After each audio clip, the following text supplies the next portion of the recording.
Hello, conspiracy players. The following is a guest appearance on somebody else's show, but still guaranteed to be some good shit. Stay tuned for more original content from Conspiracy Playtime.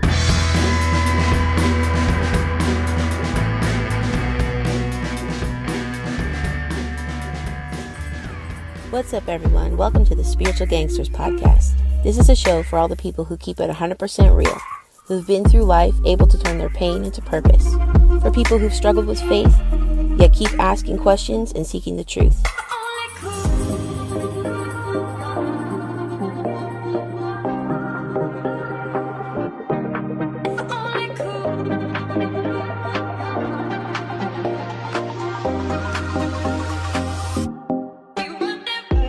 It's a show for us to share our thoughts, experiences, and stories, and know that we're not alone.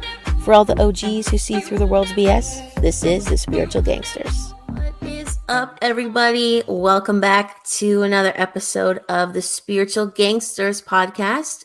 It's me, Teresa, and I'm here with my amazing, wonderful, favorite American co-host, the NY Patriot. Say what's up. What up? What up? What's going on? Not much. How are you? Oh, wonderful. Good. You have your weed? Yeah, just a little bit, though. This is some new shit. I don't want my face to melt on the screen. Okay, that's good. No face melting is generally a good rule of thumb Oh, when podcasting. I had somebody make a comment on one of my videos asking me why does it look like my face is melting. Maybe that's because they were on weed. I was going to say, that's a they problem, not a me problem. I'm assuming that comment came because I made a remark about climate change. Oh, okay. I see. Yeah, I saw you on somebody's podcast, and you said the old word for trans, and they like corrected you. You know what I'm talking about? Yeah, I know. I got a fucking kick out of that. I was like, "Ooh, we got some PC conspiracy theorists in the house." No, that was just recent too. I listened to it last week.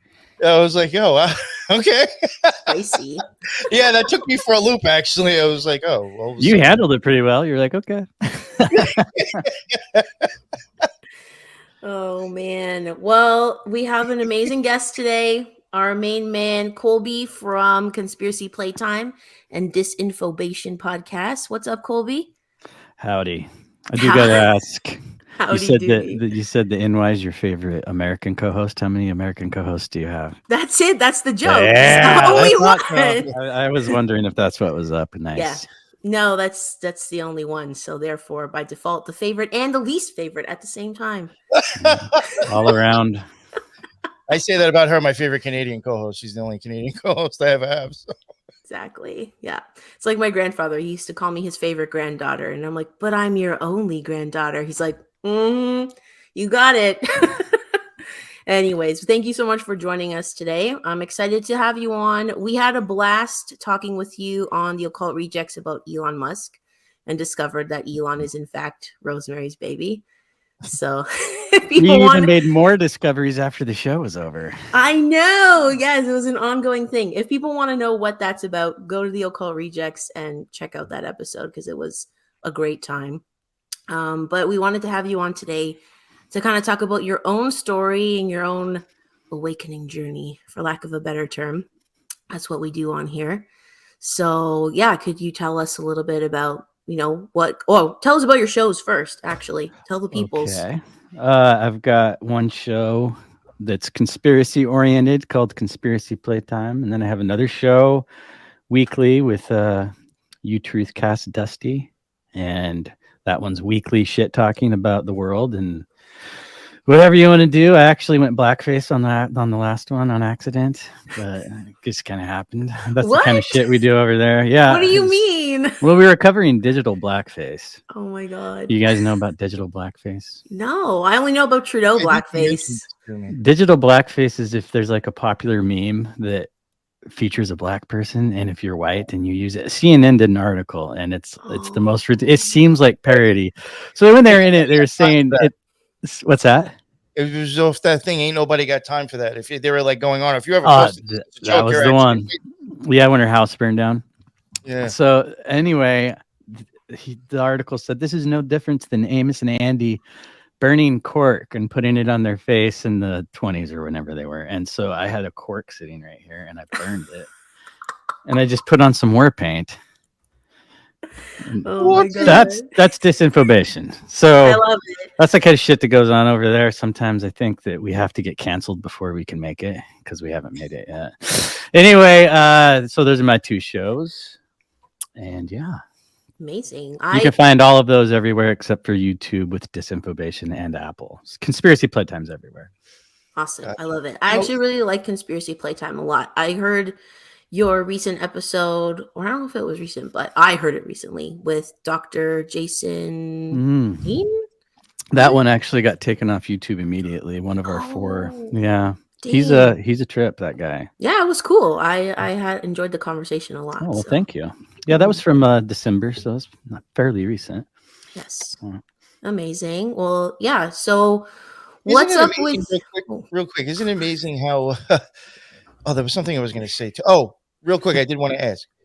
In your link tree that's in the bottom in the show notes, is the other show in your link tree as well? Do I have a link tree? Oh no, you have a website. I'm sorry. I did grab a site. Okay. I grabbed something from your Twitter. Yeah, I think conspiracyplaytime.com is what's in Twitter. Yeah, no, I'm saying is the other show with Dusty listed in there? No, that I usually just do the Rumble, so I can send you that. Okay, I was going to say if it's not in there, send us the link and all. Yeah, I will. Yeah, that's kind of where we get Spotify and Rumble is kind of where we get our listens and views on that one. Amazing.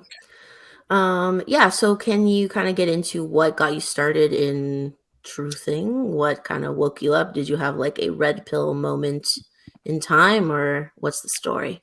As far as being red pilled goes, I think I kind of always just question shit. But as far as like knowing what conspiracies are, I have a really fucked up, convoluted Santa Claus story. And I think it's like everyone's favorite. Tripoli talks about how Santa Claus is the first conspiracy theorist. Or conspiracy theory, and I'm sure he's not the only one who says that because it is true. But I actually was pretty young, like maybe 5 or 6, maybe younger. And my mom was talking on the phone to her dad. And I said, "Who is it?" And she said, "It's Santa Claus," and handed me the phone. And he just went into character. He became Santa Claus. And then he hands the phone to my grandma and she becomes Wally the elf. And my grandpa ended up leaving my grandma not long after that, but I ended up talking to Wally the elf on the phone for years. And it was like, I believed it. And she sent me a picture of my cousin when he was a baby. He had this hood on and it made his ears stick out. And that was my picture of Wally the elf. And like, I fucking took that thing to show and tell and shit.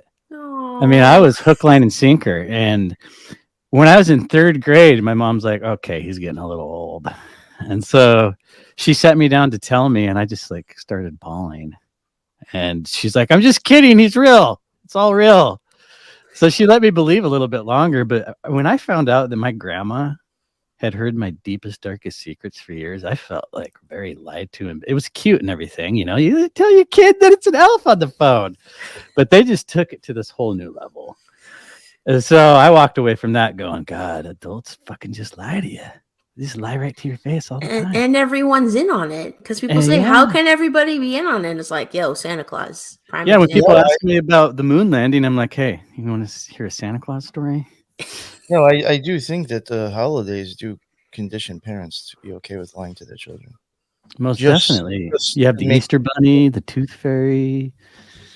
Yeah, I mean, really, I guess whatever holiday you were told first as a child, that's the first conspiracy theory because you're being lied to.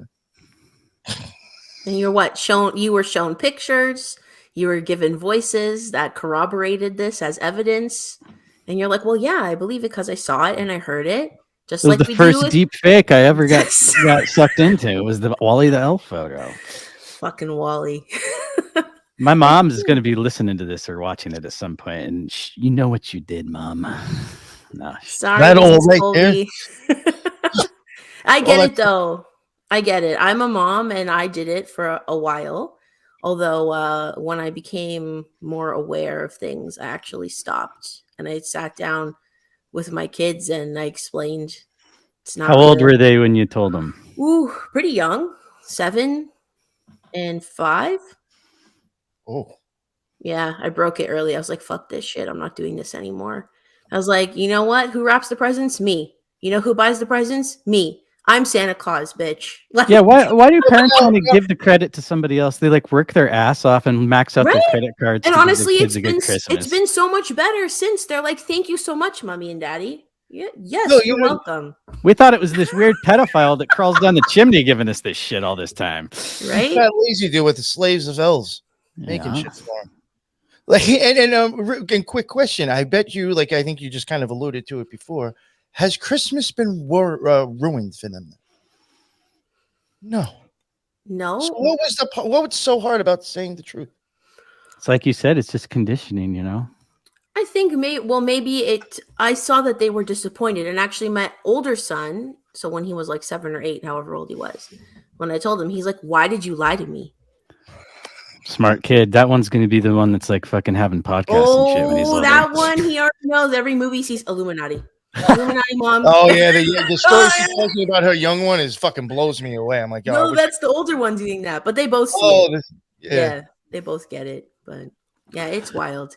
But as a parent, I get it. It's hard. Why did you lie to me? Why did you lie to me? I'm like, you know what? I don't have a good answer, and you are right, and I was wrong. That's just when you say, I'm sorry. Yeah. You know what? That makes, that could help with a very good relationship. You know, and then we made Christmas, for us, Christmas is about, the birth of Christ. So we made it more about that, which is what it's supposed to be for. But has it ever been about that? Well, that's a whole other show.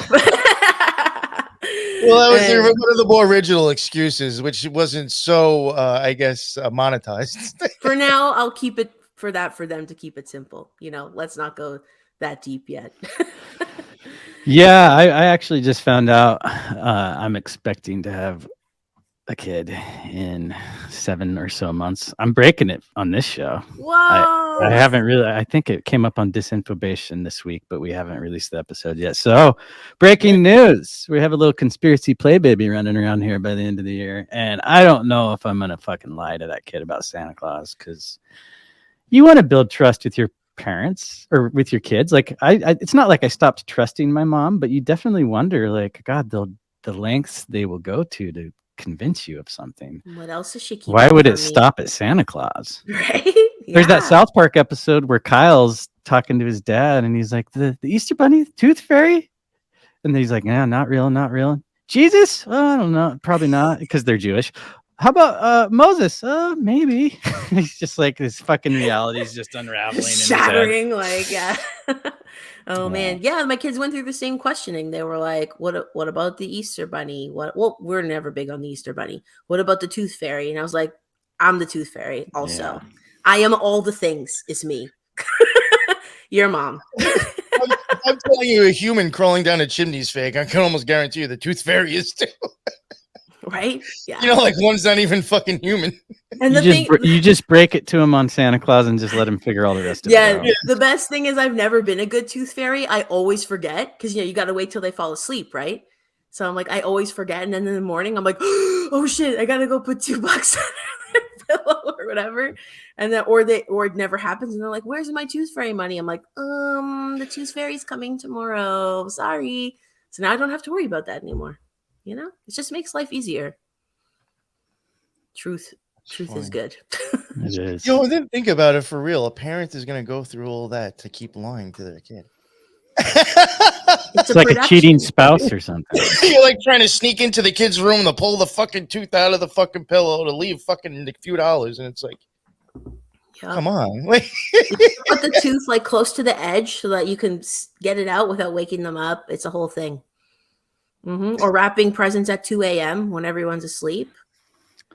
I could see how it would be fun for the parents. They get to play make-believe vicariously. I guess. Or troll their kids in a sense. Yeah. I think give them a box full of dog shit and be like, Santa's an asshole this year. Well, you could just use it as leverage for months. Like around October, after Halloween, you're like, if you're not good, Santa's not going to bring you presents. Well, Santa's not this. It's just like a leverage piece. Did you ever feel so like it's almost like the God, like he knows when you're not doing Totally. right, like he's making a list and he's checking it twice. It's almost like tallying up sin, you know. I always wondered if religion and is. Santa Claus kind of helped each other a little bit. Well, Santa Claus helped the government because if you do what you're told, you'll get presents. Oh, that's true as well. Ooh. Get your rebate checks from Uncle Samuel. There you go. Amazing. You know how many parents have used probably Santa Claus to enforce fascism? I think a lot of them have, yeah. I think that's if the point. not all of them. Yeah, it's the leverage. That's it. Totalitarian tiptoe in the house. Yeah. Amazing. So Santa was the first. What happened? Well, that was the one that just made me realize, like, they will just conspire behind your backs. And by they, I mean authority figures. Back then, it was my mom and my grandma just fucking with me, having fun. But, I mean, if you will do it just to, like, have fun and fuck with somebody, why not do it to hide certain things? And so, you know, I'm not saying that shit turned me into a conspiracy theorist, but it probably laid the groundwork for realizing that people can and will lie on a mass level. I also had a lot of weird ass paranormal stuff happen to me when I was a little kid. And so I always kind of just liked that kind of thing. I loved the X-Files, Unsolved Mysteries. And my mom told me not to watch it because I would fucking just lay awake in bed at night and worry about anything. And then I watch shit like that. I mean, to this day, I don't sleep very well. It started back then. It's probably a reason for that. Yeah. That's hilarious. As a kid, like what drew you to that? Like what was keeping you awake at night specifically? Well, specifically, it was usually things outside of my control. Like I found out about cancer. I found out about nuclear war. In which I don't even believe in nuclear war anymore. And now I know what cancer is too. So it's just like the things that you, as a kid, you shouldn't spend too much time thinking about. I definitely thought about, and mainly it was just the fear of losing loved ones or dying, or just the fear of the unknown. Mm-hmm. And now, I mean, that shit fascinates me to no end today. I lost the fear a while ago, so it's more fun now.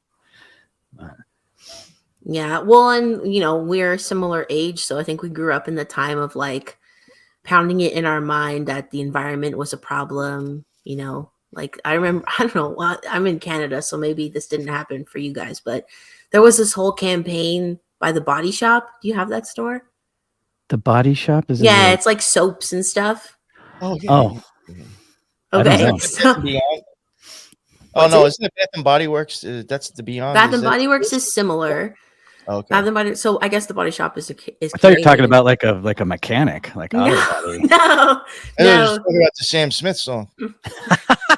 Body Shop. No, so they had this whole campaign, and I still remember it so clearly in like the early 90s.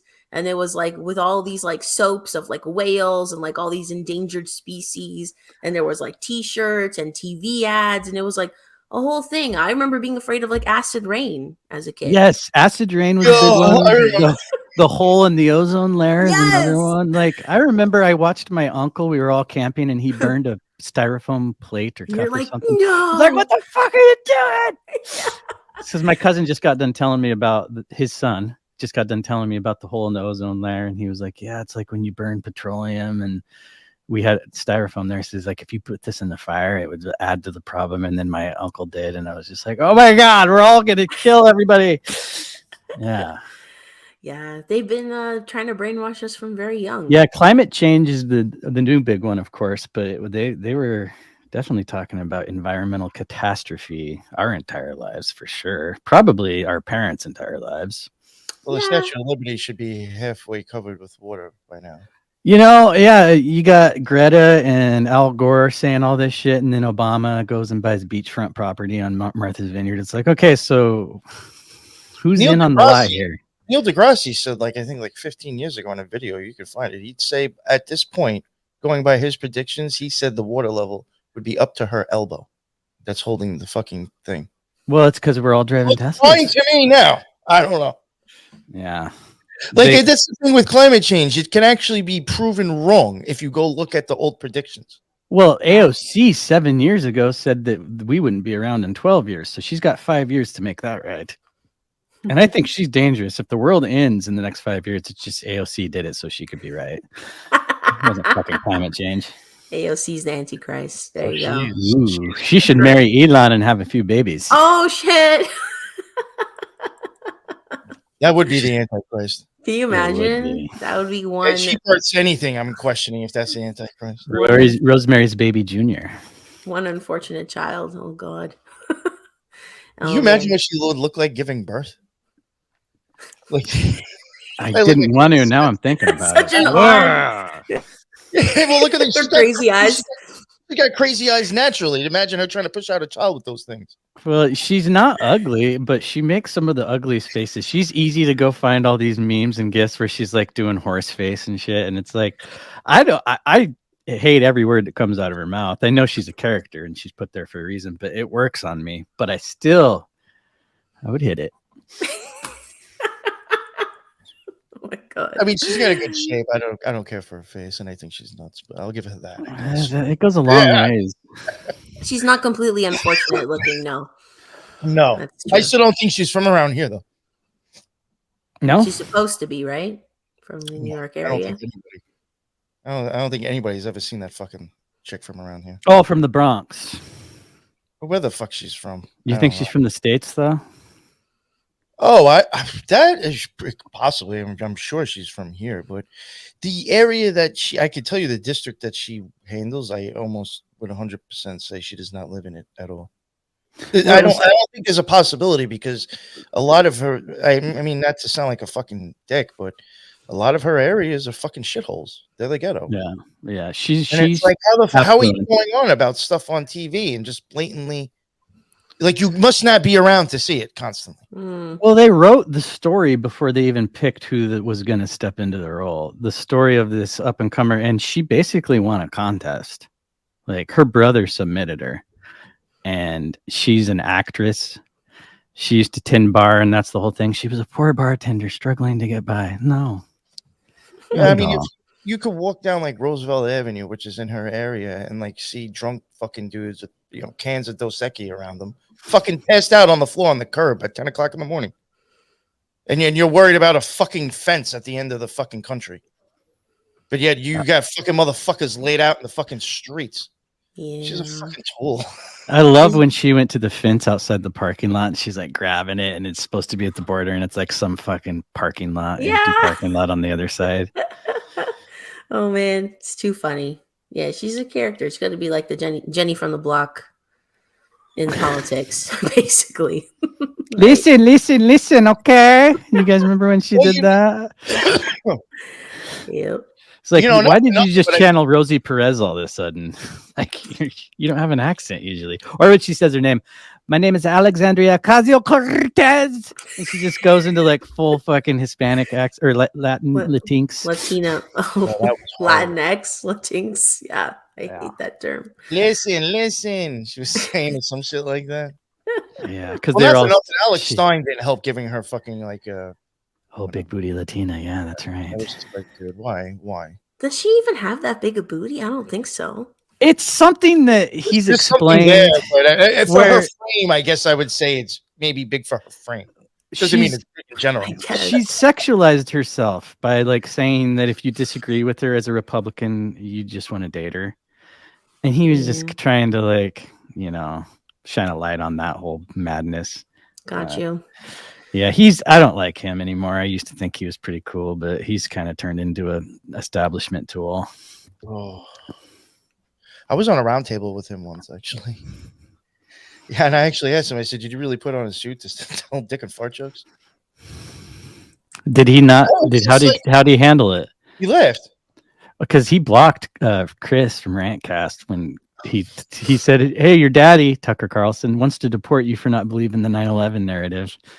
and he blocked Chris. Chris is the most blocked guy on Twitter because he I was fucking gonna like say, Chris is also a different breed. dude, like I fucking love watching him fuck with people and then they immediately block him and he's like, God, there needs to be a list so I can find out how many people blocked me on Twitter. I'm sure there is. There's an app for that. All the time he sends me that shit. Whenever he gets blocked or he's like, oh, he always sends me the fucking tweet because he knows I die and think it's Well, hilarious. shout out. This is a Rantcast shirt. Free product placement for you, Chris. No, who is that on there? That's Zelensky. You know who I thought that was? Lex Friedman. It fucking looks just like him from a distance, and they're dressed the same. Oh my god, too funny. Yeah, Chris was a guest on our show, so his episode will be dropping soon, depending on when you're seeing this. We had a guest on last night, Whiskey, Beers, and Conspiracies. And I realized they actually don't know Chris because I spoke to Chris after the fact. They were showing his fucking footage on Nashville. Yeah, because of the fucking shell casings. Yeah. They were like, dude, he's fucking doing good work on that. That's what he says. He's like, dude, he's like, I'm killing it with this fucking topic. He's getting these people coming out trying to disprove him, and he just mops the floor with them. And they double down, and it just makes them look even dumber. Awesome. Yeah, I mean, you literally cannot see, and it's like he said, the guy's right next to a wall. The shell casings would be bouncing off of that fucker. You'd see him twice. You know what's funny, and this shows you how. And listen, I love my brother to death, and he's NYPD, but he'll never be a fucking detective. Never. I love him to death, but he's just got no brains for that. I sent him the fucking video of Chris. I was like, yo, there's no fucking shells, and he's like, how the fuck would somebody notice that? I said, I don't know. Somebody owns a gun. You fucking shoot one too. How the fuck would you? Jesus Christ, bro. Because you're not looking for it, right? And you shoot these motherfuckers, and you don't notice there's no shells coming out. People watch these clips in passing as like an afterthought. That's what I'm as saying. A companion to the official narrative. They're just going to see like a gun going like this, and then they're going to just take it. But it's a new age. It is. Somebody who uses a gun constantly or holds one in their fucking hip doesn't even notice something like that. So how would the average person even catch Well, there's got to be people out there. Like if Chris was a cop, he'd be a detective. Totally. For sure. There's got to be cops on the force that just like see it and just like, God, I hope no one else notices that. That's not a good look. They're like, ooh. Right? I saw I actually shared it in my Instagram story today or yesterday. This song that was released, and one of the voices on the song sounds like Jay-Z, but it's a completely AI generated voice. So it's like we are just like beyond the real now. It's like a post real. You cannot believe anything you see or hear or read at all. We're way post Santa Claus. Right? Yeah, it's scary because imagine 10 years from now, like everything on the news is going to be a deep fake. Yeah. Nothing even needs to happen in the world, and they can just make news completely generated. Yeah, it is getting to that level of like, where was it that Winston worked in 1984? It was like the Ministry of Truth, where he would go in there and just memory hole old stories and then write new ones. It's like almost to that point already right now. And just gives you even more cause to not watch the fucking news, or if you are, to analyze it. Find those videos where the shell casings aren't there. Be the Chris, like Rantcast. You know how you can tell how good AI is even getting if you just follow Elon Musk on fucking Twitter, because like either people always are constantly tagging him or he's commenting on like AI photos and shit. And like if you just follow the stuff that he comments on and people tag him, and it's just like, yo, that shit's like real fucking close to actually like looking real. And it's just fucking, and like, I don't know. Oh, if you hadn't told me that song was an AI generated voice, I would have believed it was Jay-Z. And I have extremely sensitive hearing. Like I can pick apart like sound pretty well. And I was like, that definitely sounds like Jay-Z. Like 100%. Well, the fucking the AI generated art. And let's be clear here, because I got into an argument the other day with Dusty about this. This is not artificial intelligence. This is highly advanced algorithms that have access to the internet and your search history. So they personalize stuff around what you look at on the internet. And like, if you take that fucking thing offline, like ChatGPT, Bing, and all this shit, it doesn't function. It's not thinking. It is creepy though, but the AI generated art, is fucking crazy. And people are like, oh, it doesn't have a soul. Like, you could tell that it's not made by human. And I can't. Like, I saw this one. Do you guys know Andy from God, is it Deep Share? Deep shit. Yeah, I'm actually. I just sent him an email, a message. Oh, nice. Right on. So he put out. It was great. It was Trump had just drank ayahuasca, and he's sitting around, and it's like greatest hallucination of all time. I tripped way harder than anybody. People would be talking about this for years. I commented on that shit. I tweeted it because it was just like it was so good. That's so funny.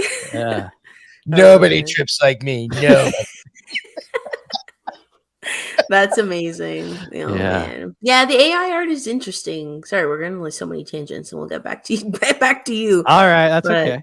Yeah, no, the AI art is so interesting to me. I saw like a whole, I don't know if it was like supposed to be from the Ukraine war, I think, and somebody showed how it was AI art. It wasn't real.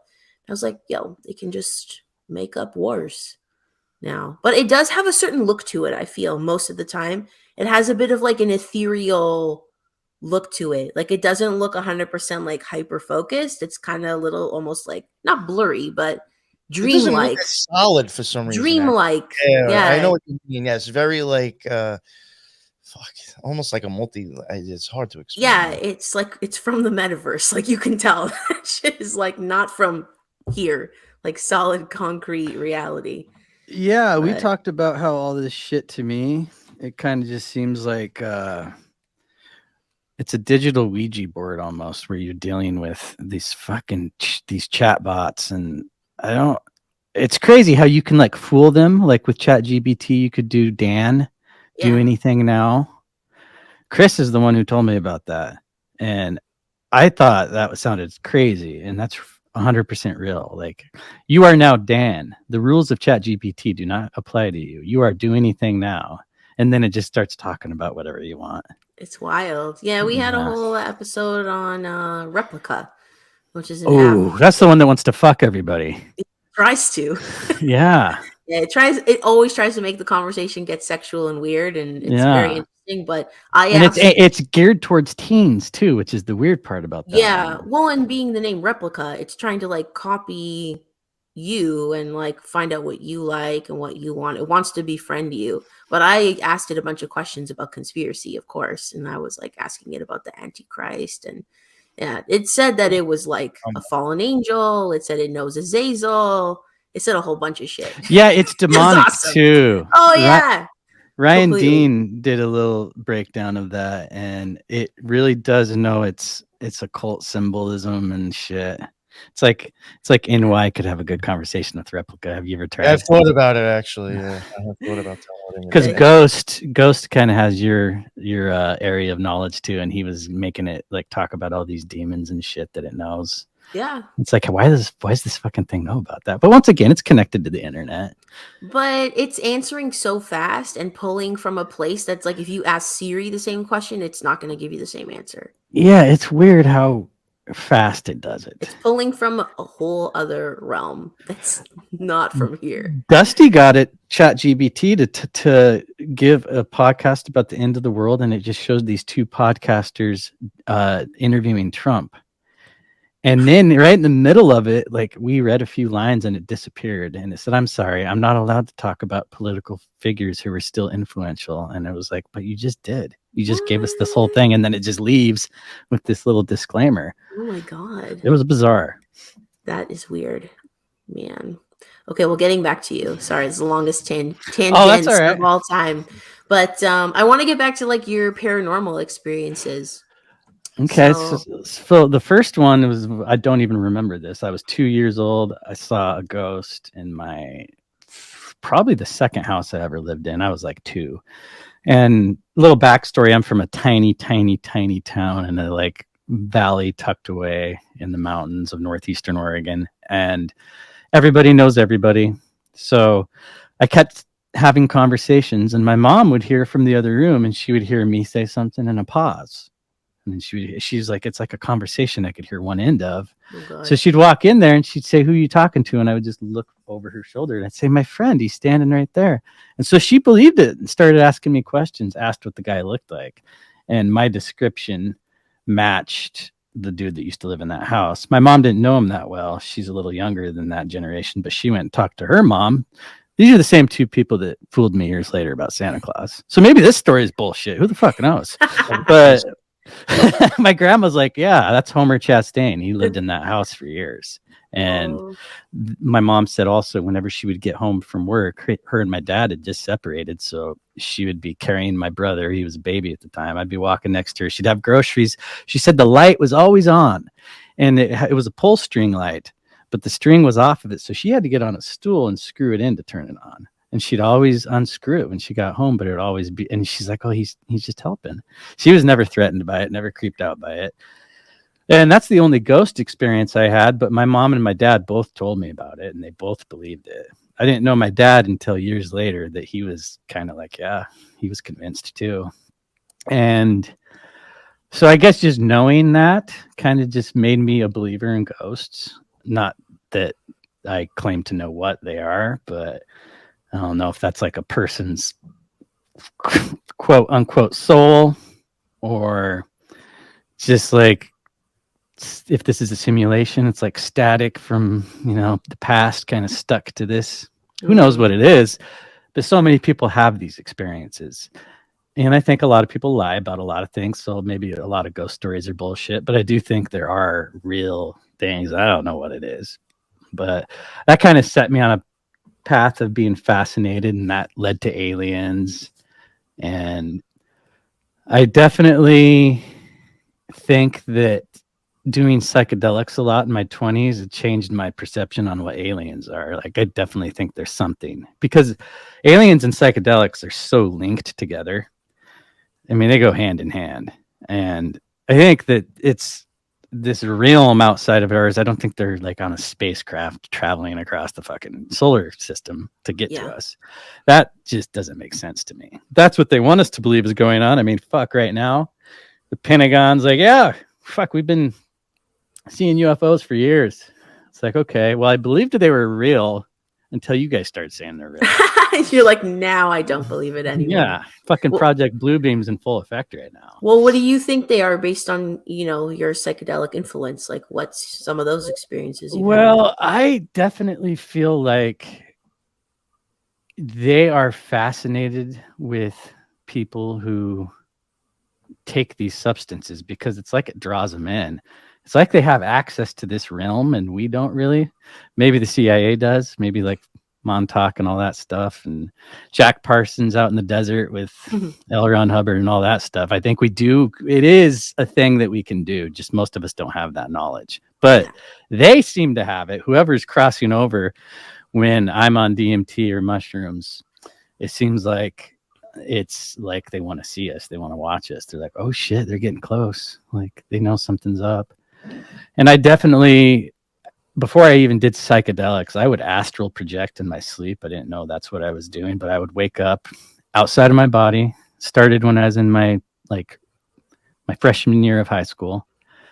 Went on until my early 20s, and it peaked there. It still happens every once in a while, but I'll just wake up outside of my body. And as soon as I realize that's what's going on, I'm back and I have sleep paralysis. And I'm just kind of convulsing, trying to wake up. My body's still asleep.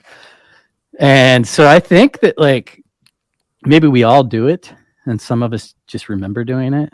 But when I was on LSD the first time, and I didn't even know about MK Ultra or the CIA or anything like that, but I would fucking feel like when I was on LSD, like I'm being watched. And I never liked LSD. It was just like, I'm tapping into something here, and it just felt synthetic. It felt wrong. And I know a lot of people who love acid, but when I years later found all the MK Ultra shit and discovered the history of LSD, I was like, no fucking wonder that I felt like that back then. I mean, it is the one psychedelic that is like completely synthetic. You have to make it in a lab. And the other ones, I never felt like that on. But I do think that we are fucking with realms when we imbibe these drugs. And I mean, NY can attest that you can get there on meditation.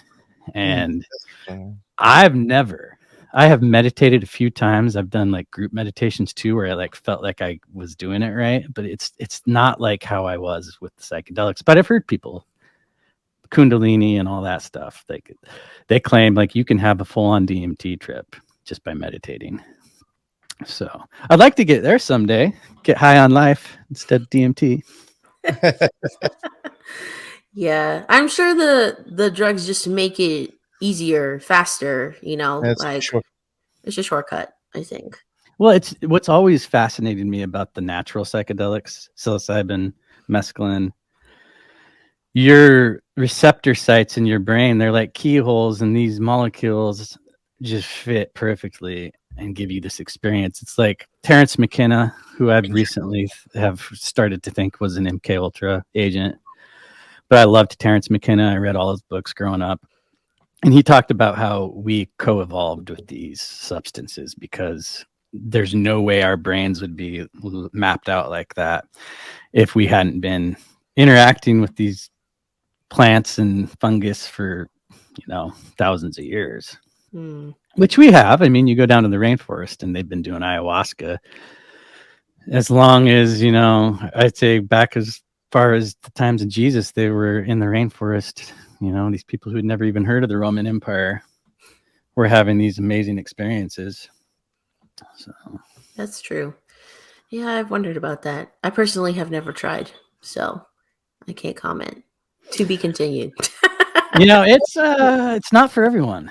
That's an interesting point you just made right there, Colby. What happens if you were born somewhere in the middle of nowhere and never heard about Jesus? You go to hell now just because of that? Well, that's what Christians will tell you. The fundamentalists, anyway, will tell you that you have to know and accept Jesus into your heart or you are damned. So to me, when I was a kid, I also had a little flirtatious period with religion. And Christianity, of course, was the one that's accessible to me. I went to church with my grandma, other side of the family. And it just always felt like fucked up to me that there's indigenous people who never got the word. And, that's the whole basis for missionaries is like, we have to go save these fucking savages because they have no idea about Jesus and they're all going to burn. And then like when they don't believe it, we'll just kill them. So, yeah, I don't know. I think that's the problem I have with Christian. I mean, Jesus, he's a homie. I don't think he'd be exactly cool with where mainstream religion has gone. But yeah, according to the word, if you are born in an isolated area and you never heard the name Jesus, you're fucked. Yeah, I never understood that as a Christian myself. I don't subscribe to that thinking where it's like, okay, so bear with me for a second. There's one guy, his name is Marino Restrepo, and he had like experiences where he claims to be visited by Jesus when he was like in captivity in the rainforest of Colombia. He was captured by rebels. Anyways, this whole story. To summarize it, he wrote a book about it after, and he kind of was like infused with this knowledge, so he claims. And he said that not everyone has to be a Christian to get to heaven, but once you're there, everyone there is Christian in the sense of like they then understand like the ultimate, that Jesus is Lord or God or whatever. But you don't have like, of course, like why would God make all these people? If you believe God made everyone and everyone is a child of God, he made all these people just to like let them burn after or be punished. Well, then he realized he fucked up and he's like, I better make some crusaders. No. Let's go save these fuckers. God. So here's the thing. To tie it back to ayahuasca, there's a direct link between Christianity and ayahuasca, but I feel like it was added. And it's the churches in the United States, the Santo Daime, the Unidad Vegetal, they're all like heavily Spanish influenced ayahuasca religions. So it doesn't really have anything to do with like the old ways of the tribes doing ayahuasca. But yeah, if you go into the experience with Jesus in your head, then I can't imagine having any other experience. So I think there's people up here doing it. They do see a direct link between Jesus and ayahuasca because it's, it's kind of just the groundwork for it. Yeah, I think sometimes the visions and stuff are really just kind of because of what you believe in already.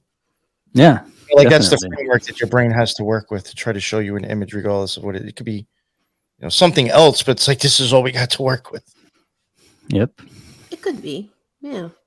That's interesting. What's like some of the far out stuff that happened to you when you were astral projecting? So I just told this story on Janet's podcast a few months ago, but I'll tell it again because it's kind of far out, and you asked for far out. But I love it. Let's do it. so there was an era in my life, and it was between like the ages of 22 and 26, somewhere in there, where I did a lot of psychedelics. It was kind of just a regular thing. I wasn't always high, but I would trip several times a month. And I mean, if for anybody who's done psychedelics, sometimes one heavy trip is enough for a while. And then there's those weird fuckers that just want to do it all the time. And I'm like, I don't know how you guys do that. It's just so much. It's like overload for me. But when I was in that era of my life, I was not on drugs when this happened, but I had been on them quite a bit in like the last few weeks. And I was asleep in the guest room at my ex-girlfriend's dad's house. And there's a thing that happens to me with it where I'm about 9/10 of the way asleep. And then all of a sudden I'll hear this noise, and it's like a DMT sound. And I get into that sleep paralysis, and I feel like I start to rise out of my body, and everything kind of starts spinning. And I always try to wake myself up. I feel like I can't breathe, which I think it's almost a perception of time. I think time's just going by so fast that you feel like you're not breathing. But when you feel like you can't breathe, then you start panicking and you wake up. But during this time, I kind of lost my fear of it. So this is the furthest I've ever ridden this out. And I just kind of raised above my body, started spinning, and it just sped up to a point where it was just like and it just like wasn't even a spin anymore. It was just a high vibration. And I full on left my body and was floating around. And I went down the hallway. So he had a guest room that went down a hallway to the kitchen. And then the living room was kind of just attached to the kitchen. And I just kind of was floating there. And the house looked very familiar, but it didn't seem like it was his house. And I see in the living room, my ex-girlfriend and her dad are sitting on the couch, but it is not quite them. It's like he has darker hair than he did. She has darker hair than she did. And they're watching something on TV, and it was like Oprah, but it wasn't Oprah. And I kind of floated around behind them. And by the way, when you're in this state, you have like 360 vision. It's not like you can just see like right in front of your face. You don't have a face. So I just floated behind them, and then I like kind of floated in front of them, and they just looked right through me. And I was just like, holy fuck. This is like not where I'm supposed to be right now. I don't know how I got here. And as soon as I realized that, I started having human feelings again, and it drew me back to my body, and I woke up. But that to me is the most far out that I've ever gone. And I feel like I just like skipped over to the wrong realm somehow. You're in like Bizarro World or something. Yeah, it was like the dimension next door, the upside down world, or whatever you want to call it. Yeah. Yeah, like in Stranger Things when it's like the house, but it's not the house. Yeah. Right? That's wild. I find it interesting what you said about how it ended. Because I was even saying that with the guest that I had on yesterday with like magical like experiences or just weird stuff. I said I feel like whenever like fear creeps in, or you start, or even doubt, even questioning or categorizing the experience you have, once you start almost making it human, it sucks you right out of it. It does. I find that really interesting. That's always how it is with these astral projection sleep paralysis stories. Is if I can just not think, then I can go as far as I want. And usually I go into this lucid dream scenario, but this definitely to me felt real, but not our reality. And yeah, it's like that with psychedelics too. Once you start questioning the experience or doubting what you're seeing, then it just brings the humanity into it, and it just fucks the whole thing up. So you kind of just have to like take it for what it is. Yeah, don't question it, just experience it. It's hard to analyze with the way our minds are conditioned. It's hard to analyze without questioning. And it's like a hard place to get to. That's why I think like somebody who has meditated or practiced magic for years would do better in these realms than just your average person who has no idea what the fuck to expect. They would immediately start questioning it and not be able to go very far in it. Yeah. Well, and even just being able to control your breathing, like having that awareness more so, I would imagine that would help in these experiences, trying to keep your thinking mind calm, so you don't like interrupt the experience by having anxiety or all of a sudden being like drastically aware of what's going on in a bad way, right? I feel Yeah, like and that's all meditation is for some people. They just are so conditioned to this world and the speed of this world that they can never fully separate from their thinking mind. And that's what like a lot of people think meditation is all about. You stop thinking. And it's like, well, if you think that, no, that's like a cycle. If you think you have to stop thinking, you're never going to be able to just be in the experience because you're just going to be thinking about how I'm not supposed to be thinking right now. What the fuck? totally. Yeah, it's such a Yeah. misconception about it, right? Yes. Like your brain is never going to stop thinking. It's Sometimes just it's just the meditation is to think about one thing or try Mhm. to, but you're not thinking about nothing. You're just trying to put your focus on one idea. yeah, you could definitely approach it that way. Or sometimes what I like to do, and the way I used to teach it in yoga is like, just don't attach to the thoughts. Like the Yeah. thoughts are gonna come Just let 'em float. regardless. The point is to just let them pass by like clouds in the sky. You're just like, okay. Yeah. I'm not gonna react to every single thought that I have. Yeah. I had a You know? yoga teacher that told me the same exact thing as that was like, yeah, if you attach yourself to the thought and you identify with the thought, then you're not observing the thought. Exactly. And you got to go into the observation mode instead of like identifying with it and attaching yourself to it. Yes. Yeah, I even think sometimes like just paying, like you were talking about breath work before. If you're doing breath work, like I would do that with meditation a lot. That's like really what I was focusing on. Like, doing the breath work, but then the meditating, I'm not trying to, I'm trying to get rid of all these voices in my head. So all I did was just pay attention to my breathing on the breath work and made that really the meditation in itself Mhm. was focusing just on how I'm breathing. So like even just sometimes just paying attention to one thing, I feel, can do that. Totally. Absolutely. That's the best way. Just draw attention to your breath and start there. Yeah, exactly. Definitely. So how did that like affect your spiritual views, Colby? Like doing all the psychedelics, did it affect your Uh, view on it actually really helped me. I did tell you that I was a very fearful child and I had a lot of sleepless nights. The first time I ever took psychedelics was insane. It was just a 2-gram mushroom chocolate. It affected me way more than the other people I was tripping with. I actually had the worst experience of my life for like the first hour of it. And then as soon as I got past that, it was like, it's to be cliche, it was like I did have full on ego death. And a lot of people go into psychedelics thinking, yeah, you got to kill your ego. It's like, no, you fucking need your ego, but you got to understand what it is and that it's not you. And I had that realization about 2 hours into this experience. And that was the start of the journey with psychedelics. And I always looked at it as a spiritual thing. I never wanted to do it to have fun. And if I ever went into it, like I'd been drinking a little bit, I learned right away, you don't mix fucking alcohol with psychedelics. I mean, like maybe if you're coming down and you want to like have a few beers, if you're out in the woods camping or something, that's different. But I had gone into experiences where I'd been drinking and it was just horrible. Yeah. And I mean, alcohol for me, there's a reason they call it spirits and not all spirits are good. And it's almost like the psychedelic realm. It's not quite welcome there. And I know people who mix psychedelics with alcohol. I'm getting off the point, but yeah, I think that when I was a little kid, it was probably 5 or 6, I had the crazy thought, and to this day, I'm somewhat of a simulation theorist. Like it's not the end all be all of existence to me. I think a lot of people are Gnostics when they look at simulation theory. I look at it as like, there's layers of reality, and I've experienced some of those layers, even layers within layers in this reality. But I do think that it's very likely that there's something else going on where we're having this experience intentionally, but we had to forget where we came from to have it.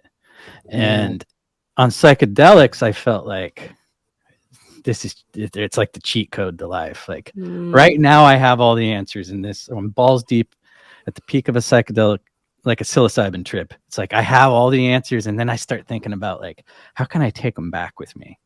You And as can't. soon as you do that, they start fucking leaving. It's like they're Ah! not meant to take back to this realm. They're for you to grow and to learn. And when you start like I don't know how the fuck Alex Gray makes his art. He actually takes a piece of the psychedelic trip and he puts it to where we can see it. I mean, his art is amazing. If you've ever done DMT or psilocybin, it's just like, how the fuck does he do this? Because this is exactly what it looks like. Oh, wow. And I feel like Terrence McKenna did that very well with words. He could explain the trip in a way. And I read Food of the Gods before I ever tripped. And that's McKenna's like, you know, his magnum opus as far as his psychedelic writing goes. And I went into these experiences kind of with his words in my head. And it's kind of weird how you can, like Chris was talking earlier about, or not, sorry, NY.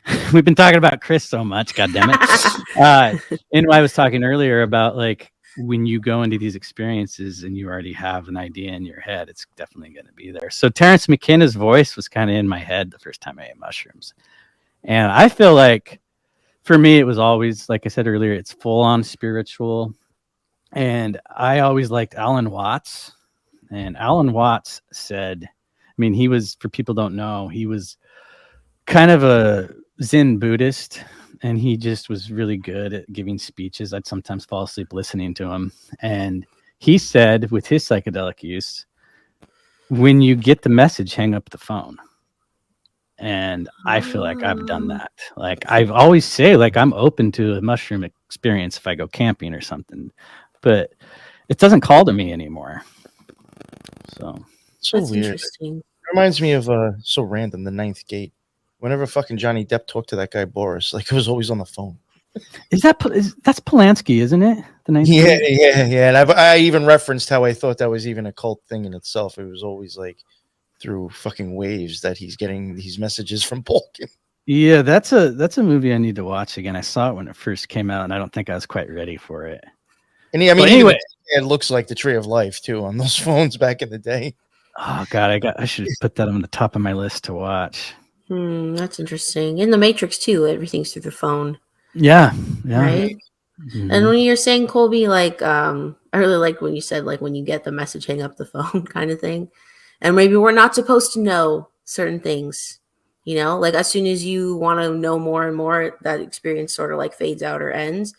So I've done like past life regressions before. Well, one time I did it, and past life readings. And in the regression, it's almost like I wouldn't recommend it, honestly, because yeah, you don't know where you're gonna go. Yeah, it just left me very unsettled. I'm like, maybe I'm just not. Maybe I wasn't supposed to like recall this stuff. There's a reason why we have that amnesia every incarnation. You know, if you believe in multiple lives, like maybe there's a reason for that. Yeah. Well, I even said yesterday with the guest that I had on, and it kind of goes into something you said before, and even with this, Teresa, I said I feel like that we're like from the past being thrown out into the future, and we forgot where we came from. And sometimes maybe if you go back and like remember, if you're not mentally capable for that, it can be a very unhappy experience. Yeah, I mean, well, when I did it, it wasn't like it was unhappy or happy. It was just sort of like it could just be unsettling, or just it was just unsettling. Yeah, it was like I think remembering your deaths is odd. It's an odd experience. Yeah, I was like, I read a book about that shit, like the hypnotherapy, the regression therapy, or hypnosis, whatever you want to call it. And I remember him saying that he would talk to people. This was a guy who actually like got trained to do it. Mm-hmm. And he said he'd have people who like didn't want things touching their necks. Yes. And then they're like, they find out that they hung to death in one of their past lives or something like that. Yes.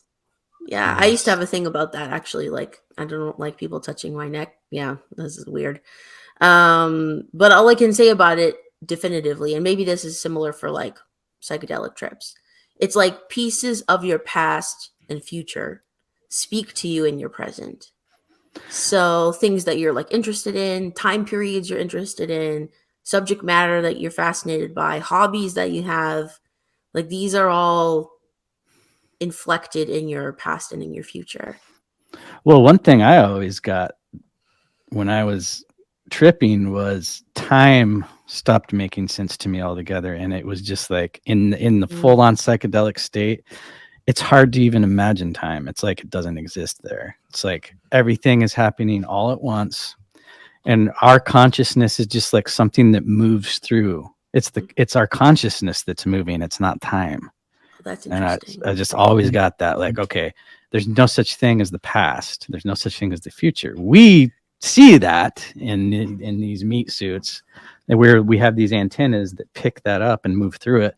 But yeah, in that state, it's just like everything that ever could happen or you could imagine, it's all happening right now. And it's also everywhere. There's no such thing as space. Well, that's the space name and of time. That's the name of the movie that won the best Oscar this year. Everything, Everywhere, All at Once. You know, I was gonna watch it, and then I saw Jamie Lee still gotta Curtis watch stroking her trophy and naming it "they them," and I was like, "Oh God, I can't Oh watch yeah, that." she is in it. I watched it. Did you see she won? And she was like, on a morning show, and she's like, naming it after my daughter, or my daughter, in honor of my daughter Ruby. Oh. It's naming it "they them." Well, the movie does have a LGBTQ theme in it. Okay, but I well. could appreciate it for what they were trying to. Other than that, I mean, that's all fine. That's a part of life. If it's like indoctrination, it's one thing. Well, it's just, yeah. No, like, I okay. want to watch that movie. I think Sam Tripoli said it's one of his favorite movies ever. I heard him say that recently, and that's it was interesting. Yeah, I mean, if you're into that kind of thing, about the possibilities of realms and past lives, or like when you make a decision, does the part of you that made a decision live in another realm?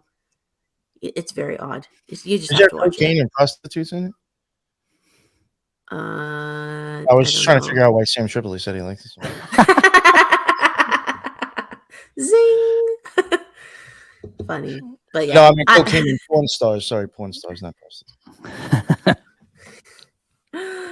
Oh man. But yeah, it was a good movie, honestly. I think you guys would enjoy actually it. cover that with a guest, and I haven't watched it yet. Well, that's I need to do your homework.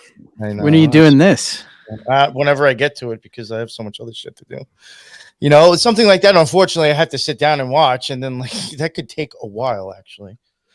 To cover, at least the way I would do it, because I'm going to do timestamps, and then I'm going to go back and like look for symbolism at that timestamp, or write out shit when I'm trying to explain. It'll be a 2-hour movie turns into 5 hours fucking watching it to cover it. This is your calling. It's your work in this life. No, this is the stuff behind podcasting people don't get or understand at all. Yeah, it takes time. They want to fucking compliment, like shit on your work. It's like, do you even know what the fuck's involved in it? Nope. From somebody who's like, they're too afraid to even get behind a camera, and you're going to shit on somebody who does. Right. It's the easiest place to do it from. It's true. Behind the keyboard, right? Every time somebody, and I get it. I get saying how you feel in comment sections. That's what it's for. But every time somebody's nasty, you go look at them, and they haven't created anything on their own. They're just critiquing other content. And I think for me, once I started doing podcasts and stuff like that, it just made me really aware of the fact that it's not easy. Anybody can do it, but to do it well and to stick with it is another thing. Well, I think that's a metaphor for life, right? Is sticking with something long enough to like see it to fruition. Usually a lot of us quit like 50% of the way, maybe even less. Yeah. Sometimes, but perseverance is key. Yes. Mm-hmm. And you'll never be criticized by somebody doing more than you. Always by people who are doing less. Well, if you're doing a lot of work in the like online sphere, you don't really have a hell of a lot of time to go like shit on other people, unless they force themselves into your work somehow. And it happens. We all know about the drama that goes on. You know how you can tell when I'm like in between doing stuff and not working on anything? I start fucking making like horrible shit posts. Whenever you make. If it's because I'm not actually focused on anything for a few days. I took a break from podcasting and researching for a few days, and that's when I start fucking like really shitting on people, because I'm probably bored now and I'm looking for entertainment. No, Oh my it's God. podcasters. You can always tell when they're on a break because their Twitter feeds look like there's just gaps of nothing, and then like a whole night where they just fucking like do like 30 fucking memes or whatever. That's true. Yes, I've noticed that too with other shows, and I'm like, oh, it's not just me. Yeah, That's funny. I'm trying to stop using Twitter altogether. I don't know. Just to use it to promote and like connect with people. That's what it was for initially for me. My tweets are shitting on Elon now. That's like I don't even. Yeah, that's what it's good for. And plus, I've been getting like when I speak my mind about something and I'm a little vulgar, I get these fucking warning posts, and it's just like, dude, I never saw that when Jack Dorsey was running this fucking company. I might get grounded for like shitting on Trevor Noah and like get a suspension for a few days, but I never had a sensitive content warning on Twitter. I don't even know if they were around back then. It's so weird. Is that just with like language use? Yeah, like Yeah, I when the thing happened where the Supreme Court in California struck down the mandates for school children for the mRNA shit, I said, "Suck it, Gavin," and I got a fucking warning. Jeez. And it's always when I go after liberals too. I never like I go after all sides, but it's on like it's still kind of geared towards that. It seems like The AI is listening, bro. You know what I've actually had a lot of issues with censorship, and I'm like, considering some of the stuff I've seen on here, how the fuck are you censoring my memes so much? TikTok, horrible. I'm like actually like close to losing my account. I didn't know they were bad about that. I've never used it, but I've heard that it's like anything flies there. And I'm like, case, I'm getting hit constantly, but yet I've seen some of the most stupidest, ignorant, fucked up, weird sexual shit on here. That's what it's for, basically. Like, these memes are like, I'm close to being banned. It's telling me. Yeah. Yeah, there was a well-known Toronto comedian who had his TikTok account taken down, and he went on this whole rant about like how, you know, girls can be showing their ass and doing all kinds of perverted sexual shit on there. But then his like racial humor is offensive, so they like taking it down. It doesn't make any sense, right? Was he talking shit about the Chinese? No, he does all different stuff, but it's just weird like that he had over 100,000 followers on there or something, and they took it down, and he was like, this is part of my like business, my career, you know, and they just remove it. I think he got it reinstated eventually, but it's messed up. What do you two think about the whole ban TikTok thing going on in the American politics right now? What's that all about? Oh, it's I think to me, like, there's so many people waking up to conspiracy theories on TikTok, and it's just like I work with a kid. He's 23, and he's like different than anybody else I work from. He's not a libtard. He's awake to all these things. He's really big into the celebrity clone thing we were talking about before we started recording. But I've seen him in like the last month find all these things that it took me years to find out about. And he's found them on TikTok, and they can condense like a 3-hour episode. If you're good at TikTok, you can make like a really short, concise clip and explain Operation Mockingbird in a minute and a half. And it's a cool art form. I'm more of myself as a creator of content. I like to draw it out. I don't see myself ever doing TikTok. We thought about it with Conspiracy Playtime, and I was like to my co-host, if you want to do it, go for it. I like making these episodes. But anyway, I don't know if that's why they are banning it. Of course, they say it's because China's spying on us with it. And it's like, I think, I don't know about you and why, but I think the bill itself doesn't even really mention TikTok. It's like just a ploy for censorship. And Canada has a similar one as well going on right now, being talked about in Parliament, Bill C-11. that one's scary.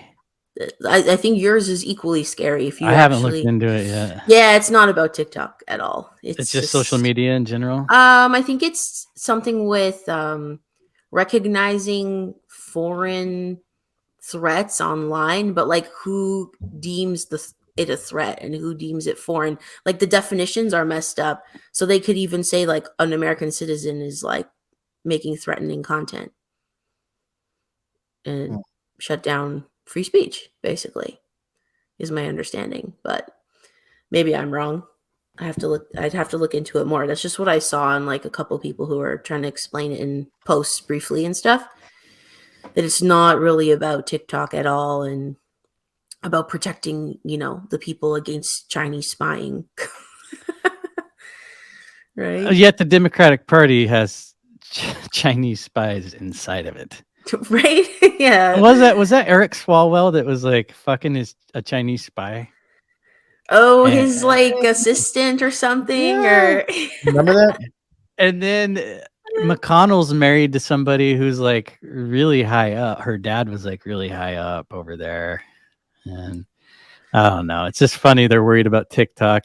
That CEO guy that they've been grilling right now. It's just like watching Mark Zuckerberg in Yellowface. It's really like he's just like, I don't know what to say. Sorry.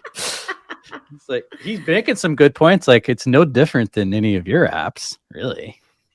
Other than it's more successful at the moment. Yeah. TikTok is weird. I don't know. I never gravitated toward it. I had it for like a month and then I got rid of it because I just find it's such an onslaught. Like when you open it, it's very like sensory wise, like it's very overwhelming. So just the videos start playing right away and they don't stop, and it's like, holy shit, man! Like there's no reprieve. Yeah, Instagram. They took what YouTube did and just fucking put it on like overdrive. Yeah, and it's like a wild, wild west on there. I found, but some people are very funny on there. They do a great job. I think what threw me off with wanting to ban it is like, Trump did mention that a while ago. Mm-hmm. It's crazy now they're talking about it. So I'm like, I just don't understand. Like, just seeing that contradiction just makes me not understand what the fuck's the point. You know what I'm saying? It's just like, why was this a bad idea? Now it's a good idea. Like, it just, at that point, it's just like, what the fuck is really behind it? So what's the point? Yeah. Well, one I think, and it seems to be more of a Republican thing too. Really, It's bipartisan on a level, but I see most of the like hardcore banned TikTok enthusiasts are on the red side of the aisle. Well, I think that's because they just go by the title. They're not actually reading the bill. Because I think if they read it, they might think very differently about it. I'm gonna have to read this after we get off today because I did look into what's it, C11?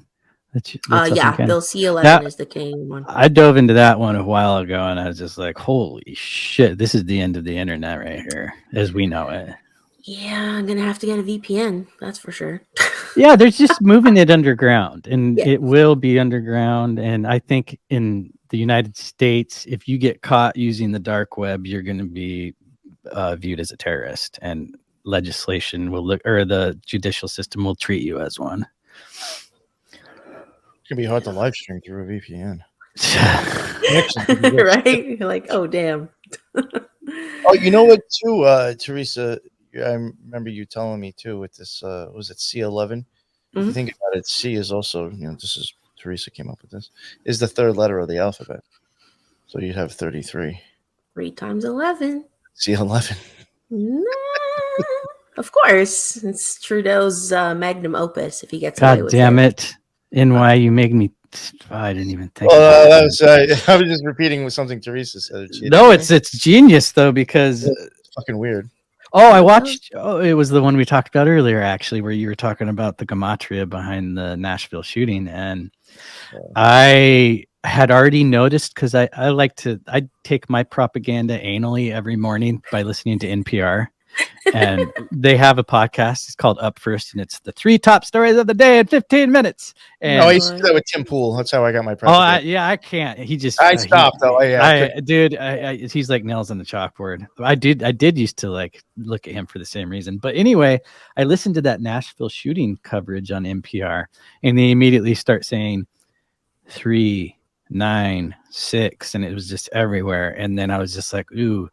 Jeremiah, because he loves gematria too. He's my co-host on Conspiracy Playtime. And so I was like, man, he needs to do a dive into this, or I need to go look at Zach Hubbard's website. And then I see NY Patriot on somebody else's podcast, and I listened to it.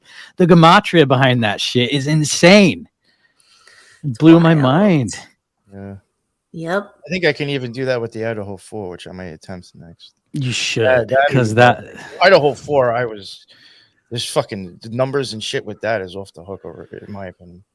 Yeah, my brother went to college there in Moscow, and I'm like a few hours away from there. I could drive there in half a day, and I just was kind of watching it out of curiosity because of that, and it just immediately started seeming really bizarre. He lived in G Building, and the address of the house that he killed the people in were 1122 Kings Road. G33. 1122? Good Lord. Yeah, it's just right there. 1122, dude. Very weird. Yeah. So is it a simulation, or like I never know where to go with this? That's why that's why I was a little hesitant to like even cover these topics when I wanted to with the gematria, because even me doing it that way, I'm not saying it was totally fake or whatever. There's just something up with fucking numbers and a code it's going orchestrated at some level. That's but all what I level? Yeah. I don't know. I don't want people to think I'm discrediting the whole thing, but when it comes to fucking numbers, a lot of the same shit has the same numbers along with it. People getting murdered and killed.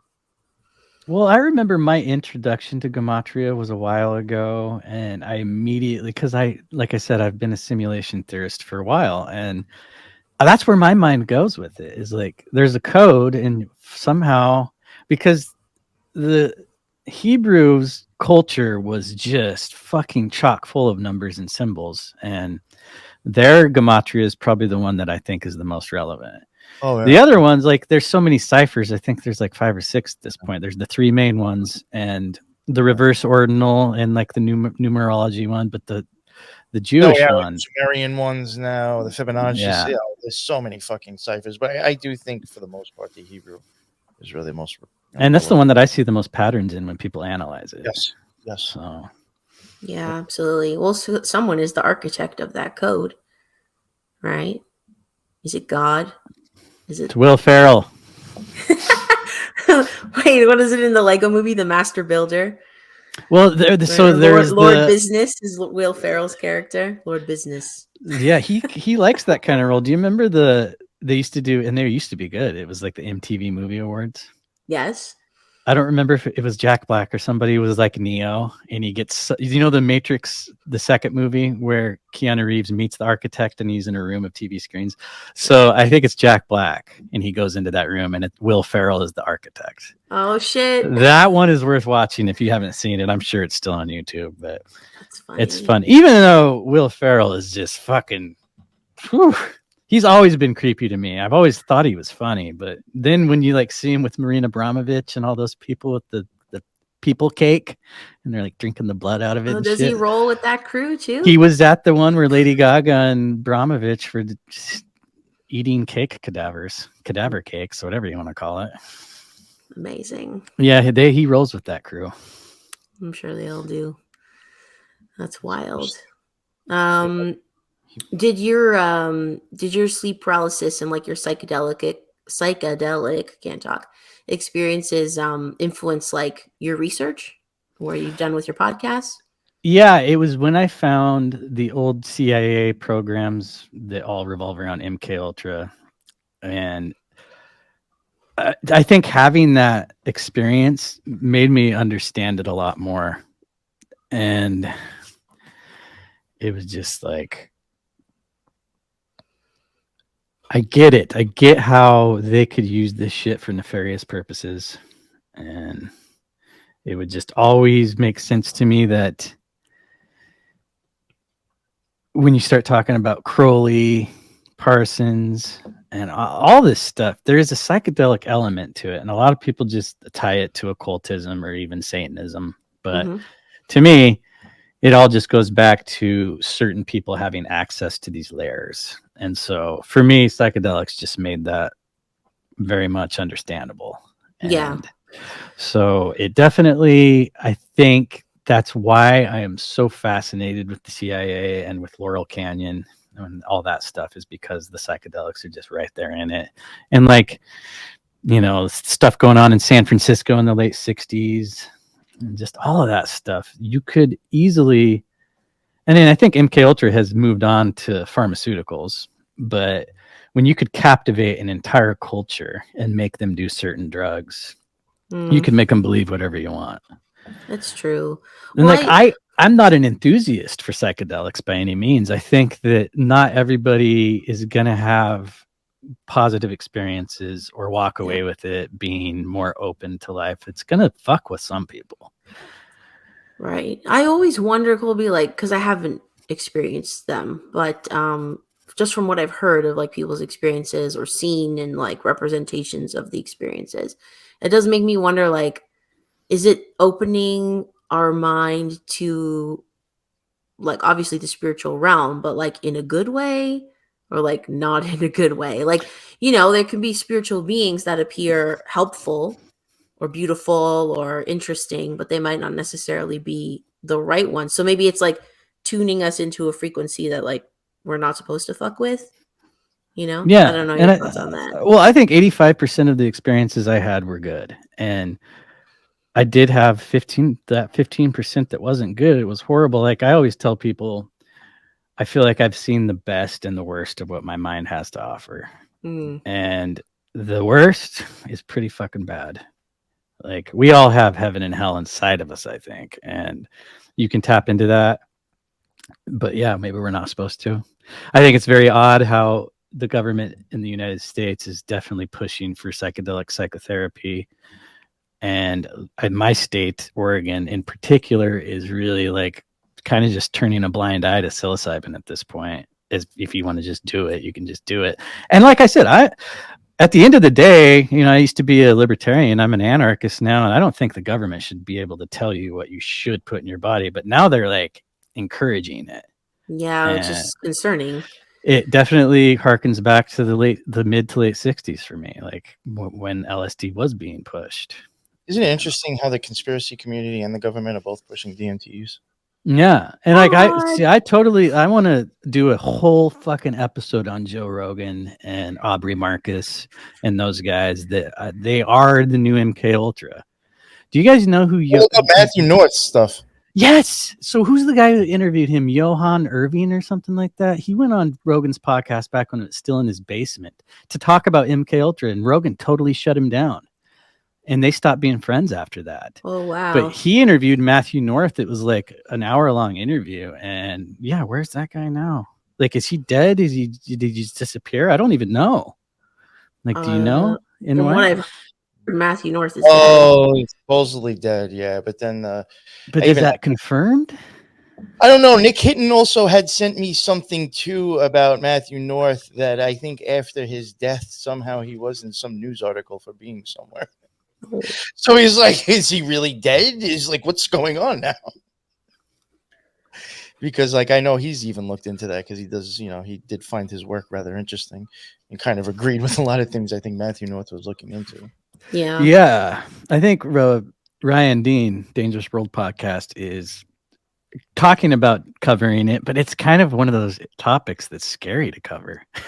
Like, do you want to go there, right? Do you want to be Matthew North? Well, I think everyone that is a fan of Joe Rogan should. Oh, Sam Tripoli actually referenced him to me when threatening me behind his paywall. Matthew North. Yes. He said the last person that tried to really shit talk us, look what happened to him. Well, he committed suicide because he was so unhappy. What's going to happen to you? There's no motherfucker. You knocked him off, you piece of shit. Well, there's that whole, what's the hotel in LA Standard. where the bodies go? I mean, when you lie about the amount of time you worked there, what are you trying to hide? He literally threatened someone's life, and you can see his cult members on Rockfin cheering him on. Yeah. You're fucking insane, sick motherfuckers. And whatever. It is what it is. But yeah, but everyone who's a fan, of the top dogs of conspiracy, I think they should look into Matthew North's work and decide for themselves what they think after. Another weird thing, does this correlate with the rise of Nazism being accepted in the conspiracy community too? Maybe Colby hasn't noticed it, but I hate to say it. There's a lot of people who off the air actually love Hitler and what he did. And that seems to be getting really fucking prevalent in conspiracy. Do you think Kanye has anything to do with that? That was before Kanye. This is before that. I haven't really noticed it. I think that goes, I know other shows have. I've spoken to them, like, not naming names, but people have noticed there's a rise of accepting Hitler and Nazism off the fucking mic for sure. Well, to tie it back into gematria, right? Like, a lot of the numbers we see, and why I always points out it's very right pillar, right? In the last, few years, it's more so going that way. So I think that that's just like the architect of the simulation. Will Ferrell. Lord Business, pushing a lot of people to that mode of thinking, right? And I think a lot of actually what's responsible for that I can think of is, that video series Europa, The Last Battle. That's a very popular one. I do believe I've heard of it. I haven't seen it. Oh, you should watch it. Where it's like streams online? You can just you can find it. I'll find it for you. Europa. Europa. Is that the moon of Jupiter? No, Europa, The Last Battle. It's literally about Europe. Oh, but it is the moon of Jupiter, though, isn't it? Saturn or Jupiter, one of the two.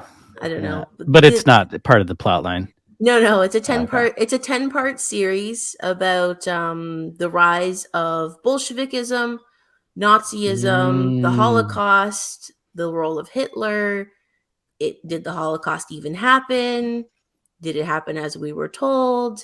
It's very pro-white. Well, I can tell you this. Very, to the point that I'm like, I don't know if this is... Well, if you look into the Holocaust, it's one of those things that you're not allowed to like dissect and question. Totally. I believe that everything they say happened and probably worse, but I think it was us that did it. As in Tavistock and the intelligence agencies here, the OSS. I think we're the ones who it's provable that we are the ones who designed eugenics. And then it magically ends up over there. And we were funding both sides of that war too. So I think that, Hitler was doing what he was doing, but I think that maybe those camps weren't exactly his. Like, listen, me and Teresa are even recording this tomorrow. The Japanese were off the fucking hook. You don't hear much about this shit, and their stuff was probably just as fucked up and grotesque as what the Nazis were doing. And we gave them free passes for their information. So did Russia. Yeah. So it's just like, because we have laws in this country that we can't do this, doesn't mean we can't fund somebody else for them to do it in their country and us just fucking get the information that we want or get the job done. Like, who the fuck really knows what really happened in World War II? Well, I got to tell you, because how's history, shout out Zelensky, how's history going to look at this situation? They're going to say exactly the way the leftist news outlets are covering the Ukraine war is going to be what's in the history books. So if you look at that through that lens and then go look at World War II, who the fuck knows? Well, that's the thing. That's what Europa, the documentary, will make you think about. Oh, it's a documentary. Well, it's independently produced, but okay. So it's not like a fictional series. No. Oh, I got. No. It's like you should. I'll send it to you both. But see, you could speculate on these kind of things without like glorifying the fucking Nazis because they're evil fucks. That's where a lot of people can't straddle that line. Yes, that's the thing. Is like I'm with what you just said exactly. Like we can question these things without glorifying, the movement. Obviously, they were occultists and they were fucked. It's clear. So to take what's said, like in the documentary, like Europa, The Last Battle, and then being like, now, Hitler is my BFF. And I saw one guy that I followed for a long time, and he said something like, "See you in heaven, comrade." It's like, yo, this is... But again, it's right pillar rising, crazy eights everywhere. Yeah, a lot of Nazi stuff is all like to the right side of the tree, which is, and in my opinion, it's all like once you start seeing Nazi symbolism, that means that there's occultism involved. So you cannot trust what you saw with your own eyes when those motherfuckers are involved. Yeah.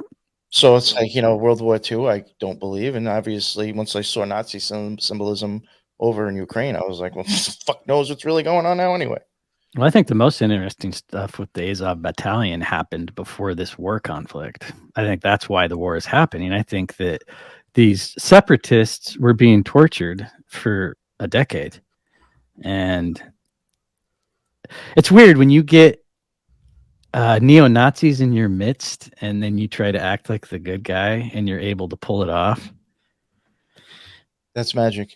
It is, because I mean, what we went from, like, back in 2020, we went from punch a Nazi to send the Nazis all our money, like 4 years later. How the fuck did that happen? No, and the crazy thing, we were even saying this last night with the other guys that we had on.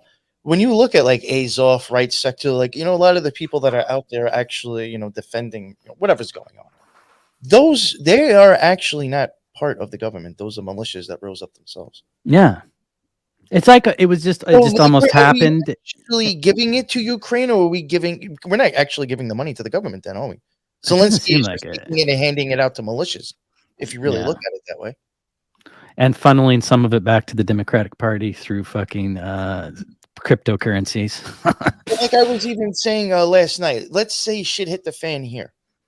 We're not going to all of a sudden pop up with the same exact guns, a fucking brand new fucking perm pressed fucking outfit. You know what I'm saying? Look at those dudes. You do not. I don't believe you had a few hundred guys just like, you know what? Yeah, let's all dump our money into the same outfit, the same gun, all this nice equipment. No, these people have been fucking funded from somewhere else.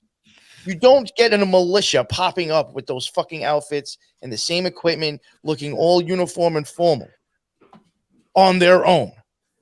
You can't get fucking 3 people to show up at the fucking on time to dinner together. You're going to get a few hundred motherfuckers on time for their outfits for this militia? No, it's going to look like me and my fucking neighbor and somebody else with whatever fucking weapon and gun we have in regular fucking clothes. We're not going to look like an organized fucking militia. You'll even fool Jon Stewart into pinning a medal on a Nazi. That's how, like, that's the point. Did you guys see that? It's a few months ago. No, what's that? There was an Azov battalion member. He was a war hero. Jon Stewart pinned a medal on him, and the guy had the Azov. It's got the, like, you know, the symbol. The guy had the tattoo, but he had like it was either on his leg or his arm, but he had it covered. And Jon Stewart had to look like the fool. Of course, nobody covered this except for like fucking Daily Wire and Jimmy Dore, who I love. He's a leftist. He's a pinko, but that motherfucker will go hard against the Democrats and all this bad shit that's going on over in Ukraine. But yeah, Jon Stewart, you know, he's going on this moral high ground tour lately. And it's just like, dude, you just pinned a fucking medal on a Nazi like less than 6 months ago. Man. And his show used to be good. You know, it's one of those things where back, I look at it like he's fallen from grace, but his heyday was in the fucking George W. Bush years. How fucking hard was it for him to rail against the system at that point? When Obama came into the office, you know, he was just railing that fucking Tennessee governor for, you don't give a fuck about kids. And it was like this big gotcha moment. And it's like, you used to like laugh and joke with Obama when he's fucking carpet bombing with drones the entire Middle East. You never told him he didn't give a fuck about kids. Because at the end of the day, when people like Jon Stewart talk, they give a shit about what's going on right here. That's it. He was popular in like the Michael Moore era. Yeah. You know? I think they're cut from the same cloth. Another one that fell from grace. They're both highly obnoxious and think they're right about everything. They don't have any like sense of how they look to other people. Did he start on MTV? Stewart? I think he might have, because I remember seeing he had a show before the Daily Show, and I think it was MTV. Now that you mentioned that. Oh, really? Yeah, it was like a sit. It was like a sit down. It was like there are 2 chairs facing each other. There was no desk like a news show. It was like that's when I watched him. Actually, it was when he was. I think it was when he was on TV. But it's just like there are some interesting people that have a voice that matters now. That all came from MTV. Except for Pauly Shore, he's done. Poor guy. The Weasel. The Wheeze, rest in peace. Pour one out for the Wheeze. I don't even know what to think. Like, should that a character ever existed to begin with? I don't know. You know, it was good for like 2 or 3 movies, and then he made 10 more. We let him stay around way too long. Overstayed his welcome. Yeah. Oh fuck. It was like the guy on the couch. Yep. Oh my god. So what do you see in the future happening, Colby? What's your take on like the state of the world? It always just seems like we're on the brink of a turning point. And now I honestly think that if you pay attention to what's going on around you by looking at outside sources, it's always going to be that way. That's where they want us. Like we were just talking earlier about the climate alarmism, that none of these predictions are coming true. So I think that if you can keep the masses in a state of perpetual fear, your job is done at the end of the day. So I always tell my audience to, pay attention to this stuff if you want to know what's going on, but it's WWF and you got to look at it like that. But your own life, I feel like we can, at this point in time, we can make like heaven on earth if we chose to. That's always going to be possible until they do show up at our door. I don't see that happening anytime soon in this part of the world, but they want you to think that. And I've kind of turned a corner recently about conspiracy theories, just very recently. Like everything going on in Hollywood, everything going on in politics, they want you to think it's all evil and to be scared by it. And that's why they use the occultism and the symbolism, because they know that we'll decipher it until we're fucking blue in the face. And I do enjoy doing it. But I also am starting to think I just told you I have a kid on the way. And the person I'm having the kid with, she's very fucking like spiritual. And she appreciates what I do, but she doesn't focus on it at all. Like I'll tell her something that I saw on the news and she just like doesn't know the context of anything I just talked about. So I'd have to like sit down and like talk to her for an hour to explain why this 5-minute story meant something to me. So it's a nice break.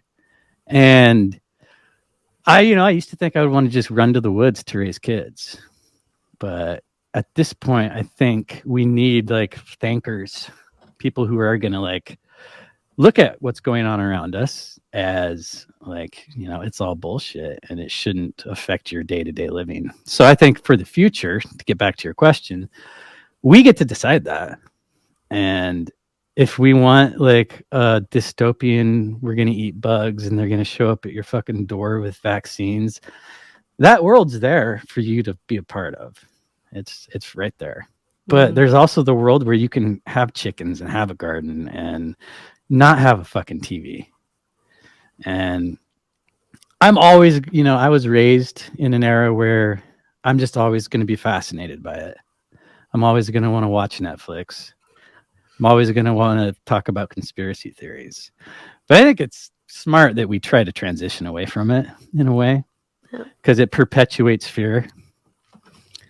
And I think, we have a choice about what the future is going to be. So what do you think? You think it's good or bad or neutral? And why do you want to go take that first? The future, actually, I agree with a lot what Colby was saying at the beginning.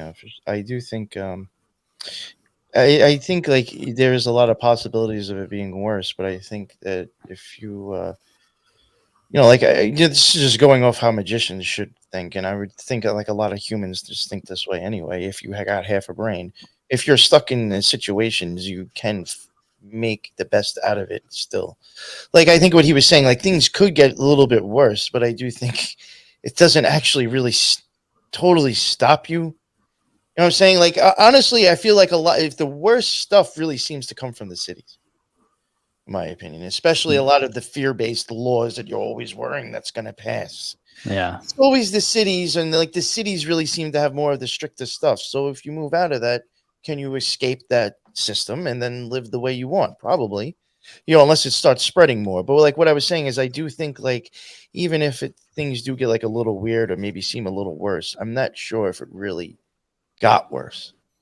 You still have the options to still live the way you want. You just may have to accept change to do that. And not be dependent on certain things that we're dependent on. Yes. Like look at Twitter, for example. If you were to base what reality is on what you see on your Twitter feed, you would think that black people are just beating the fuck out of Asians every chance they get. White people are shooting up schools every chance they get.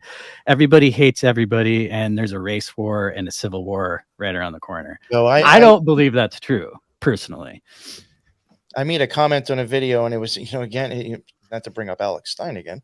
It was actually one of the videos that he did where he had that black guy come up to him, I think when he was like doing the whole skit on like Ukraine, and like this black bum asking him for money. That black bum is also in tons of other videos that he's done. And like he has one where he's in the New York subway washing himself in a pool. Oh, now, that guy. People will see that and be like, oh, fuck, this is what goes on in New York. No, that's what goes on when you have a fake motherfucker doing a stage event recording it. That's what goes on, because he even has another fake one where he's stage stealing a pocketbook, and now he's involved with Alex Stein. Obviously, he's an actor for jokes.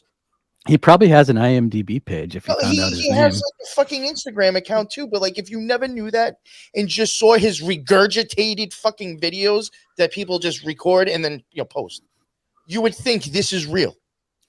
This is exactly how the Nazis are getting fed money, from showing us bullshit and people thinking it's real. Wagging the old dog. Yeah, so like exactly what you said, something that stupid is going to put the idea in someone's head that it is so fucked up over there and it's coming here. Well, there is bad shit going on. I mean, we can find it if we look for it, but yeah, it's not the majority. Yeah, dude, I'm glad you mentioned that, because I remember somebody pointed that out to me, that the guy that was he was like, it was like a little wading pool on the subway or something. Yeah, he was popping. And that chick that was yelling at the journalist after the Nashville shooting, she was involved in another shooting. I saw Jack Allen on Twitter. He's like, what are the odds of this? This is like that guy that was in Nagasaki and Hiroshima when both bombs went off. Didn't she have like pictures with Pelosi or something?